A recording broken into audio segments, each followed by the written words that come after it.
Hey everyone, welcome back to the In Good Faith podcast, where every week I'm talking to people I think are the most important and influential people in the world. And while I've already given you 2 brand new episodes over the last week, I also wanted to give you this mini-sode because I got a chance earlier this week to talk to Governor of Pennsylvania, Josh Shapiro. You know, Governor Shapiro, he's running for re-election for his second term as governor. In 2022, he won the state with Assad numbers. But I also wanted to sling some questions his way because, you know, he was the runner-up to be Kamala Harris's vice president. And earlier this year, he was a victim of political violence when an arsonist set his house on fire when he was inside. And so on Monday, we talked about political violence, if Kamala Harris is telling the truth about him in her book, free speech, and then his insane and frankly delusional views on Josh Allen. And hey, even though this is a little tiny baby mini episode, so cute, I don't know what that was. If you enjoy this episode, give it 5 stars on Spotify and Apple, and give it a like on YouTube. And like always, leave a comment on what you agreed with, disagreed with, or who you'd like to see as a guest next. Governor Shapiro, I mean, just jumping straight into it, political violence, I think it's on top of many Americans' minds right now. You were a victim of political violence. I mean, what are your thoughts? I mean, is there a fix here for where we are right now? I mean, look, the fix requires all leaders to speak and act with moral clarity, to universally condemn violence, to acknowledge that there have been victims on the political left and the political right, and that there have been perpetrators of the violence that espouse views on all different sides of this.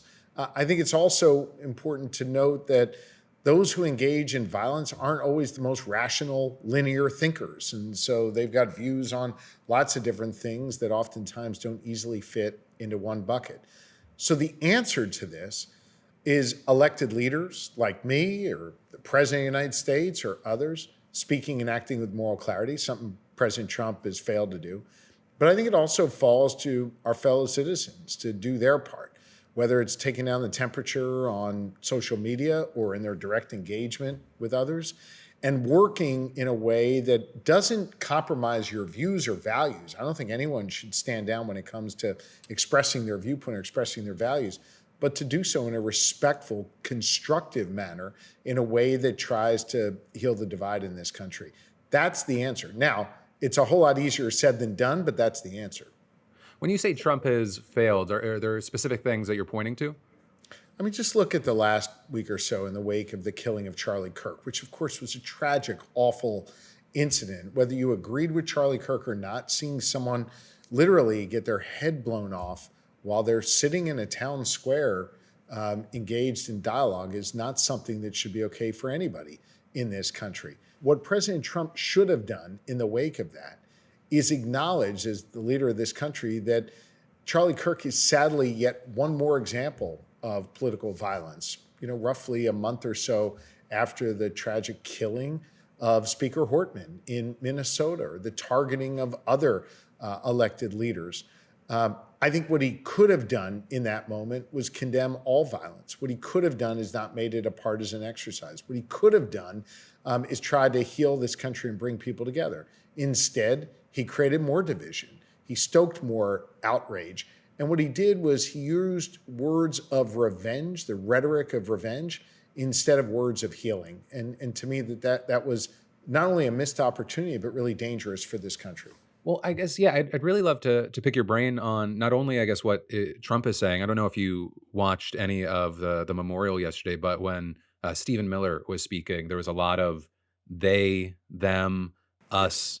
I didn't know if you had any specific reactions to that. Yeah, I didn't get the chance to see the full service, so it's hard for me to opine on every speaker. But I did see a snippet of what Stephen Miller said. And you know, as my wife would say about me with our 4 kids, oftentimes reminding me of the importance of demonstrating leadership to our kids.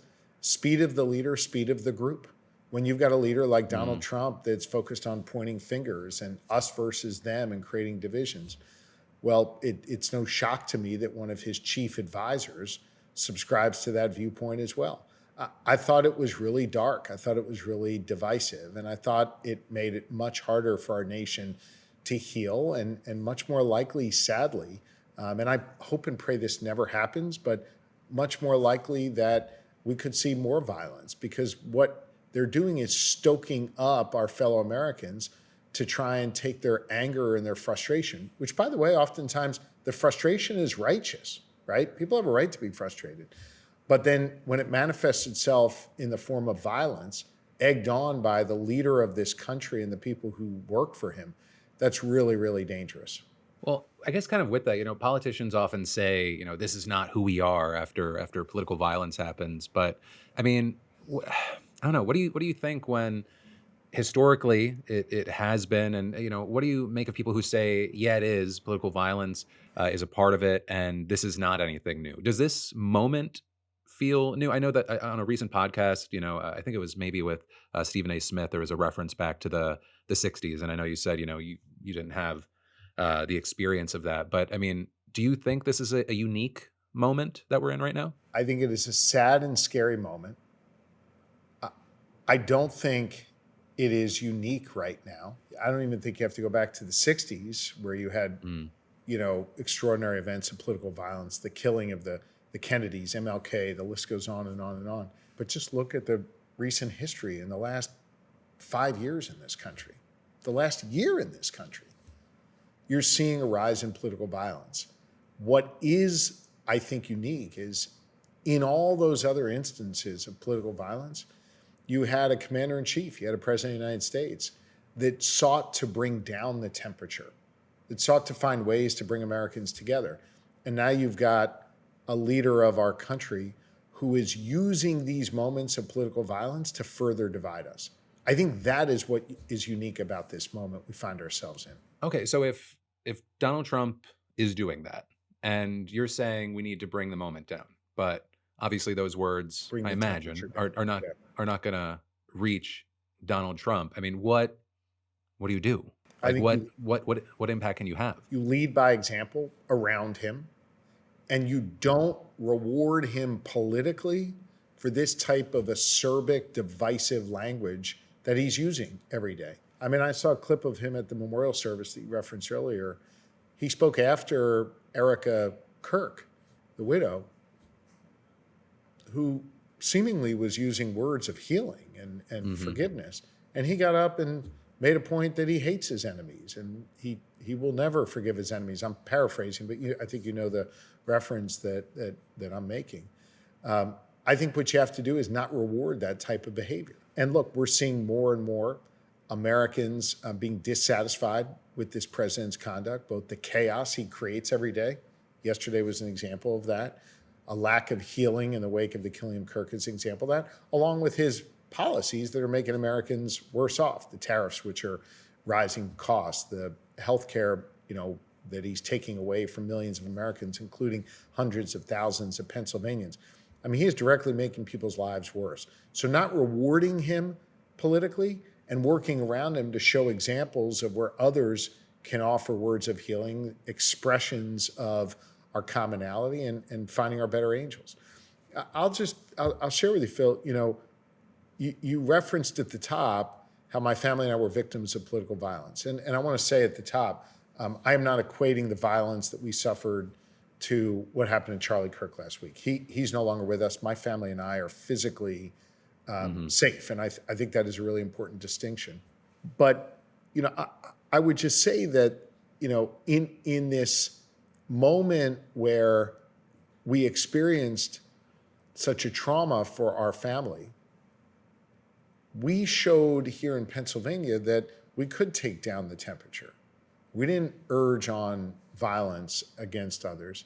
And what I saw back from my fellow Pennsylvanians was just goodness and decency and prayer coming from people of all different faiths and all different walks of life. And in many ways, Lori and I and our kids were lifted up by the positive energy and the positive spirit of Pennsylvanians.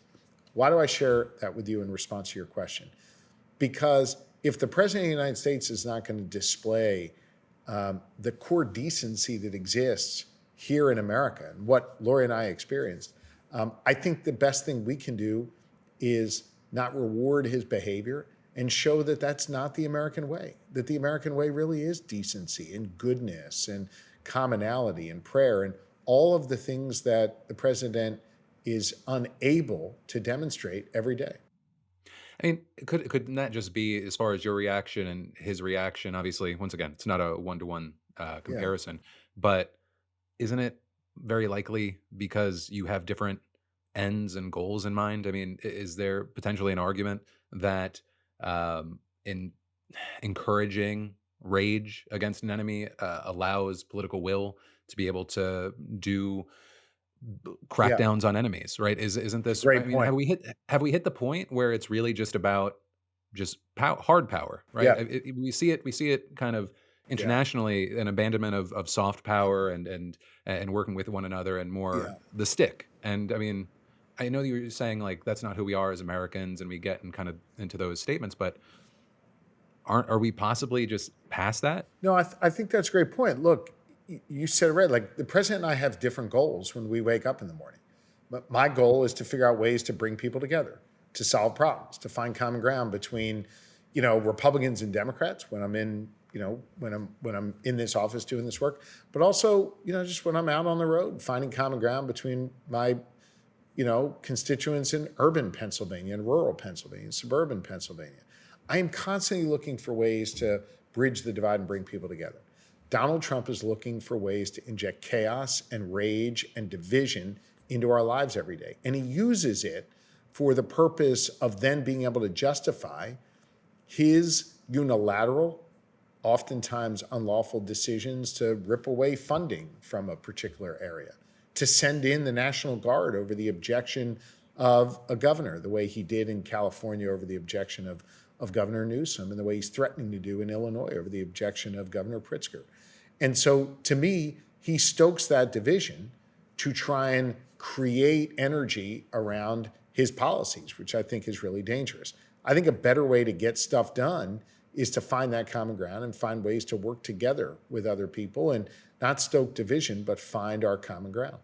When it comes to what we've seen maybe recently, whether it be Pam Bondi talking about hate speech charges, the what we've seen, obviously a number of things are still playing out around Jimmy Kimmel, the Pentagon press restrictions. What are your thoughts with what we're seeing from the administration there? Look, I think it is really, really dangerous how this administration is taking the long arm of the federal government and reaching in to police your speech, to try and get people knocked off the air because they don't like the jokes that they tell about them. The president's made clear that he wants to take away the licenses from television stations that have content on there that's critical of Donald Trump. Look, one of the foundational principles of this country, I'm here in my office, I'm looking up at a portrait of William Penn, who was one of the guys who started all of this, is the foundational principle of free expression. In Penn's case, the free expression had a lot to do with faith, but it also had to do with speech. I think the First Amendment that came obviously years after Penn's time here is really the core of what makes this nation free and what makes this nation extraordinary. And for the President of the United States to now use the power of the federal government to limit that, to say that if you on your show say something hateful about someone, he can knock you off of YouTube. He can take you off the air. We understand the difference in this country because we've had decades, centuries really, of jurisprudence around the notion of insightful speech, right? The typical, example you get of going into a crowded theater and yelling fire. That is there to incite, an event that puts people's lives at risk. But going out and saying something critical of someone else, even hateful about someone else, you and I may not like it, but that's protected speech. And the president's now using the FCC and seemingly other branches of the government to go after people for their speech. That is dangerous, and that should scare everyone. And if you're someone who is watching this right now, who disagrees with everything you and I stand for and has a conservative viewpoint and believes everything Donald Trump says, you should still be worried about this, because at some point the shoe is on the other foot. And if you try and regulate speech the other way and go after your particular viewpoint, all that is a race to the bottom. It's a slippery slope. And what it means is less freedom. The last thing I just want to say on this is that the other thing, the political point here that I want to make is they are completely and utterly full of shit when it comes to talking about freedom and talking about patriotism and talking about protecting people's liberty. It was only a few months ago that Donald Trump took the oath of office and promised to bring back free speech. For the party that loves to cloak itself in the blanket of freedom and preach about freedom, they're anything but. They're trying to restrict your voice. They're trying to restrict not only what you can say as a content creator, but what I can hear as a listener or watch as a viewer. So they're restricting my free speech by virtue of going after you or Jimmy Kimmel or anyone who is out there on the air. And so they're completely full of it when it comes to protecting freedom. They're the anti-freedom party. They're restricting your right to speak. They're restricting women's rights to make decisions over their own bodies. They're restricting my right as a parent to decide what vaccines I want to give my kid. They are not the party of freedom. They are the party of restriction. And they're trying to dictate to all of us what we're allowed to say, what we're allowed to think, and what we're allowed to do. So this is possibly an update on the importance of speaking up and having big reactions. As we're recording, it looks like there's breaking news that Jimmy Kimmel is returning to ABC, and there's a quote that they made the decision to suspend production on the show to avoid further inflaming a tense situation at an emotional moment of our country. It's a decision we made because we felt some of the comments were, and then it goes on. But so it looks like if there was something at play, there might be a pullback because of public reaction. Do you have any thoughts there with what we're seeing now? Obviously you're catching me here on the fly. Yeah, I think I want to know more about, what the terms are of his return. I mean, if they're saying you can return, but you can only talk about this subject or that subject, I don't know. I think we need to see exactly what the terms are for his return and whether or not he's choosing to come back and how he's going to conduct himself going forward. So I'm happy to answer any and all of your questions, but give me a little time to learn more before I give you a full answer on that one. Well, on the note of speech, you might not like, and on the note of learning more, I know that in recent podcasts and interviews, you've said that you have not read Kamala Harris's book. One, do you want to book club it together? And two, apparently in one of the excerpts, Harris said that you were more focused on defining the role of VP for yourself instead of helping her win, and that you were already asking aides about artwork that you could put up in the Naval Observatory. Is that true? No, and listen, the only thing I was focused on was helping her win. And once she made the determination that Governor Walz was going to be her running mate, by the way, Tim's a really good friend of mine. Gwen, his wife's a really good friend of my wife, Lori's, and I can tell you we were genuinely happy for them. And then I worked my ass off in Pennsylvania and across this country to try and help them get elected, traveling with Governor Whitmer, Governor Evers to all the battleground states. Heck, I was showing up in rural communities in Pennsylvania where the Harris campaign never showed up. I was trying to do everything in my power to help her win. The only thing I was focused on was making sure she defeated Donald Trump. And, with regard to our process that I had with the vice president, I mean, I said throughout the process, I thought she had a really deeply personal decision to make. And in the end, I'll just tell you, I had a deeply personal decision to make too. And I was very pleased to be able to take my role as governor of Pennsylvania and campaign as hard as I could for her and Governor Walz. When you say that you had a very personal decision to make, are you saying that you maybe didn't think that there was a chance? I'm just saying that, we both had a really honest discussion, and in the end, we both had a personal decision to make as to what was best. Right. And I think also in recent conversations, you've said that Harris had to answer, or would maybe have to answer for her part in Biden's ability to serve. What did you mean by that? Oh, I was asked, I can't remember if it was Stephen A. Someone asked me about, claims about why didn't she speak up? Why didn't she say something? And all I was saying, and I think it's true, she has to account for that. I mean, she was in the room. She has to account for what she said and what she didn't say. So I wasn't saying that as a point of being critical. I was saying it as a point of fact. I mean, she's the only one who can explain what her thinking was, and I presume she lays it out in her book. Well, so I guess with that then, did you see Joe Biden struggle to do the job? Like, did you know or think that he was struggling? I didn't see him struggling to do the job. What I did see was a candidate who was struggling in his reelection. Again, you have to understand, I mean, my vision into him was not on a daily basis the way it was for others. I would see him when he'd come to Pennsylvania or engage with him there. And when I saw that, I thought he had an electoral challenge. I was really direct with his staff about that. I shared data with them. I told them what I thought. Personally, I told them what my gut was. And then when I felt that they were not sharing with him all of the relevant information on the ground here in, I mean, arguably the most important swing state in the country, I spoke directly to the former president at a coffee shop, actually right outside the window here in Harrisburg. I spoke to him directly about my electoral concerns for him. Okay, so when you say that you spoke with him privately, it was more of an urge of, I think this is going to be a hard time. Maybe this is what you should do, or I think that you should drop out. No, I was very direct about the concerns I saw on the ground and the polling and the reaction I was getting from folks, and just wanting him to understand the issues that were out there and urging him to address them. Okay. And then, Governor, before I let you go, just one light question. My producer just wants me to get you on the record to say it. Jalen Hurts or Josh Allen? Oh, come on, man. Why are you even thinking that that's a question that would require me to give any thought? The answer is Jalen Hurts. And by the way, I think Jalen Hurts is consistently, undermined in the media. I think he is consistently not ranked high enough. I mean, he's a Super Bowl winning quarterback who's 3-0 on this season. When he needs to hand the ball off to Saquon, he does. When he needs to have a huge second half like he did yesterday, he does. This guy is a champ. Now, listen, Josh Allen is very, very, very good. He's excellent. But just stick with your guy. Don't do this. I love Jalen Hurts, and there's just no question in my mind the answer is Jalen Hurts. You want to keep going with this? Any more this or that's? I'm ready. No, I mean, do you? No, because it's. I know your answers. I know you're gonna just you might Eagles know all my the answer. way. I'll even give you the rationale for it. Go ahead. All right. Okay. Worst starting quarterback in the league right now. I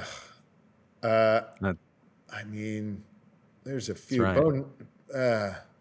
I gotta say, I really like Russell Wilson, but he did not look amazing yesterday. He did not. Wow, straight to Russ. Yeah, I really like him too. And when he was in Pittsburgh, he did some amazing work in the community. I really appreciate him and his wife Sierra. But 2 weeks ago, man, the guy looked like he was 25-year-old Russ. Yesterday, he looked like not great. I don't know. Whenever I look at Russell Wilson, I'm like, you know what? I think that's still a man that's happy in life. So maybe he's very happy. That doesn't speak to him as a quarterback. But I'm just like, that guy seems like he's doing great. I think it shows you can take some L's and still win in life. There you go. By the way, you mentioned Josh Allen. I would rank Josh Allen above Patrick Mahomes. I think Patrick Mahomes gets way too much credit in the media. He's ranked higher than he should be. He's top five. I don't know if that's a give. I don't know if that's a give in 2025. But also, I'm speaking to a man that said that Jalen Hurts is better than Josh Allen. So I know that I'm navigating a specific situation. Yeah, no question. Governor, I appreciate your time. Awesome to be with you. Thank you. Really good to be with you. But that, dear listener, is where your minisode ends today. Of course, remember, if you haven't already, give it 5 stars on Spotify and Apple, and give it a like on YouTube. Also, you can leave a comment on what you agreed with, disagreed with, or who you'd like to see as a guest next. And I'll see you next time, especially because I've got some fantastic guests lined up for the rest of the year.